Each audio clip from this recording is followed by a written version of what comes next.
A takže pokračování, no, takže jedeme prostě zase někam do té prdele a tady je Kali. Kali a tahle řídí celou dobu, jo. Jedeme dobře. Jedeme dobře, jako takhle, nekouká na cestu, ale kouká na mapu a řídí se podle ní. Jak GPS, ne? Bereš to. Podle mapy a cestu serem, ne? No, jo, v pohodě. Když se koukneš dopředu, tak vidíš jenom Pravá 6! Já nespím, bo. A vidíš, Kali vůbec nespal. Mikrospánek, ale nevadí, ale furt jde. Já si dám ještě jeden, Autopilot. Neřídí Kali. Epic to za něj bral. Nesmazali, jo. Taky se mi nechci uvěřit. si to ověřit. Jako, Týkej, co nám poví? Týkej nám podle mě poví fingertat nějaký. Já bych si dal radši toho kapitána. Dělej, já můj prdnu. Ale já jinak... Konflikt. Ale on si myslí, že když je mezi mnou Baroš, náš reprezentant, tak jakože prostě by se mu neprdnul. Jednou dokud bych ho svouknul jak si. Ale já jinak nepiju, jo. Dobrý, no. Já jinak nepiju, ale tak, když už takhle výjimečně jednou za rok. Tak tam klopí jako prase. Dej mi taky. Už dopiju ne, Musíme přelejt. Já si to dopiju sám. Tak to Ty, ještě ochutnat. No dej mi taky ochutnat. Dej nám ochutnat. Hej, to je lakoumco. Hej, on to kupoval, dej nám ochutnat. Už mu nedáme potom. Ale jako musím vám říct takovou story o tady tom borcovi. Když jsem ještě byl takový malý kluk, co neříkám, že to není tak dávno, jo. Ty vole, tak chvilka. Tak ty vole, jsme se na Samru viděli, teďka jdeme k tomu autu, ke Kalichovi. A bum oču, co vidím ty vole? Oči jak Baroš ty vole. Hej, ty vole, to je žatec! No a kámoš. Kámo. Kámoš. Jasný. Ty. Našli jsme mě. Mám pravdu, neboj, mám pravdu. Jsem si jistý.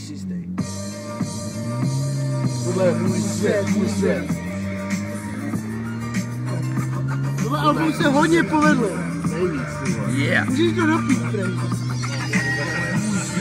Měl by se někdy zastavit na... Můj svět.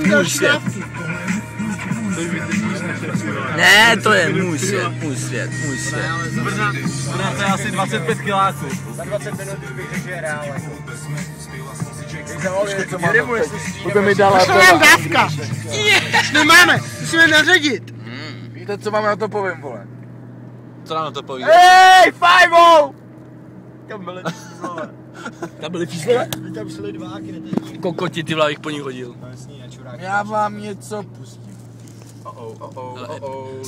Máme také zatáčet. Kids. Ale jo, tady tak zatáčet. Ironic.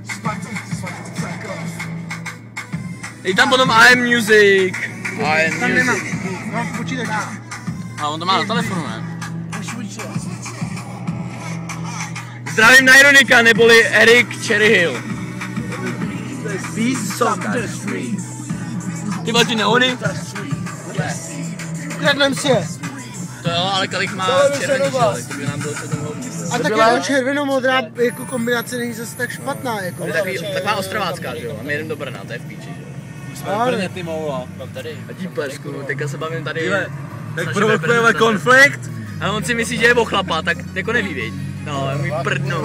Ale on nebyl v Brooklynu, co? On nebyl v Brooklynu jako já. Ale oni asi neví. Já jsem byl v Harlemu, ty vole, já jsem byl v Harlemu. Oni nevidí asi před týdnem. A proto mě chtěli zastřelit za to, jestli jsi nechtěl koupit čepici. Jo, oni mě chtěli zastřelit. Hele, Kubo, prdní můj, ví, jakou mám já sílu, hele. No, co? Počkej, já můj prdnu. Kraken! A to byla dvojka našeho pokračování. Až půjdeme zpátky, natočíme 3, 4, 5. Nevím. Ne, až budeme tam, tak se opět ohlásíme. Že? Pro ČT1, Rašovský Petr, A hvězdné datum. Pavel Kalista, Ale nemusíš říct hvězdný Patrik datum, Fencer, vole. Hvězdný datum musíš říct, vole. Tomáš Kavka, Hvězdné datum 2, 3, 5, 8, 8, 1, 6, Jakub Baroš Žatec. Kapitán A Levin, dále. vole. Já zavolej.